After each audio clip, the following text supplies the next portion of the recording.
Thiruvananthapuram mayor Arya രാജേന്ദ്രന് തിരുത്തേണ്ടി വരും. KSRTC ഡ്രൈവറുമായി റോഡിലുണ്ടായ തർക്കമടക്കം CPM-ന് തിരിച്ചടിയായി എന്നാണ് വിലയിരുത്തൽ. മേയർ ആര്യ രാജേന്ദ്രന്റെ പെരുമാറ്റത്തിനെതിരെ CPM ജില്ലാ സെക്രട്ടേറിയറ്റിൽ വിമർശനം അതിശക്തമായി ഉയർന്നു. ആര്യയുടെ പെരുമാറ്റ രീതി ജില്ലയിൽ പാർട്ടി വോട്ടുകൾ കുറച്ചതായാണ് വിമർശനം. ഇങ്ങനെ പോയാൽ തിരുവനന്തപുരം കോർപ്പറേഷൻ തെരഞ്ഞെടുപ്പിൽ പാർട്ടി വലിയ വില കൊടുക്കേണ്ടി വരുമെന്നും വിമർശനമുണ്ടായി. വിഷയം സംസ്ഥാന നേതൃത്വത്തെയും ജില്ലാ കമ്മിറ്റി അറിയിക്കും. മേയറെ മാറ്റണമെന്ന വികാരം CPM-ലെ ജില്ലാ ഘടകത്തിൽ ശക്തമാണ്. എന്നാൽ സംസ്ഥാന സമിതിയാണ് ഈ വിഷയത്തിൽ തീരുമാനമെടുക്കേണ്ടത്. ലോക്സഭാ തെരഞ്ഞെടുപ്പിൽ BJP കൈവരിച്ച വളർച്ചയും CPM യോഗം പരിശോധിച്ചു.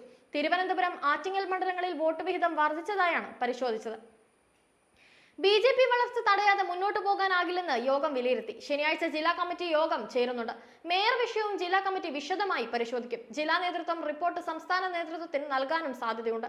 മേയർക്കെതിരായ നീക്കത്തിൽ CPM സംസ്ഥാന നേതൃത്വത്തിന്റെ പിന്തുണ കിട്ടില്ലെന്ന തിരിച്ചറിവും CPM ജില്ലാ നേതൃത്വത്തിനുണ്ട്. തലസ്ഥാന ജില്ലയിൽ ലോക്സഭാ തെരഞ്ഞെടുപ്പിൽ BJP ഉണ്ടാക്കിയത് കനത്ത പ്രതിസന്ധിയെന്ന് CPM ജില്ലാ സെക്രട്ടേറിയറ്റ് വിലയിരുത്തി.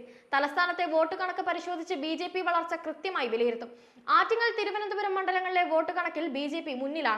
തെരഞ്ഞെടുപ്പ് തോൽവിക്ക് ഭരണവിരുദ്ധ വികാരം കാരണമായെന്നാണ് ജില്ലാ സെക്രട്ടേറിയറ്റിലെ വിലയിരുത്തൽ. ഇടവ വോട്ടിൽ വലിയ ചോർച്ചയുണ്ടായി. സർക്കാർ ജനങ്ങളുടേതാണെന്ന തോന്നൽ ഇല്ലാതായെന്നും വിമർശനമുയർന്നു. കോർപ്പറേഷൻ ഭരണത്തെയും സെക്രട്ടേറിയറ്റ് വിമർശിച്ചു. നഗരസഭാ പ്രവർത്തനത്തിൽ ജനകീയതയില്ല. ഇങ്ങനെ പോയാൽ തദ്ദേശ തെരഞ്ഞെടുപ്പിൽ BJP കളം പിടിക്കുമെന്നാണ് വിമർശനം. നഗരസഭാ ഭരണ നേതൃത്വത്തിന്റെ ഇടപെടലുകൾ ഒട്ടും ജനകീയമല്ലെന്നും ജില്ലാ സെക്രട്ടേറിയറ്റ് വിലയിരുത്തി. റോഡ് പണിയിലടക്കം ജാഗ്രത വേണമെന്നാണ് CPM ജില്ലാ നേതൃത്വത്തിന്റെ നിലപാട്.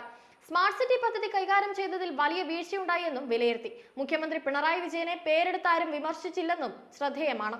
എന്നാൽ ജില്ലാ കമ്മിറ്റി യോഗത്തിൽ രൂക്ഷമായ അഭിപ്രായങ്ങൾ സർക്കാരിനെതിരെ ഉയരാൻ സാധ്യതയുണ്ട്. തിരുവനന്തപുരം ജില്ലയിലെ ആറ്റിങ്ങലിൽ CPM വിജയം പ്രതീക്ഷിച്ചിരുന്നു.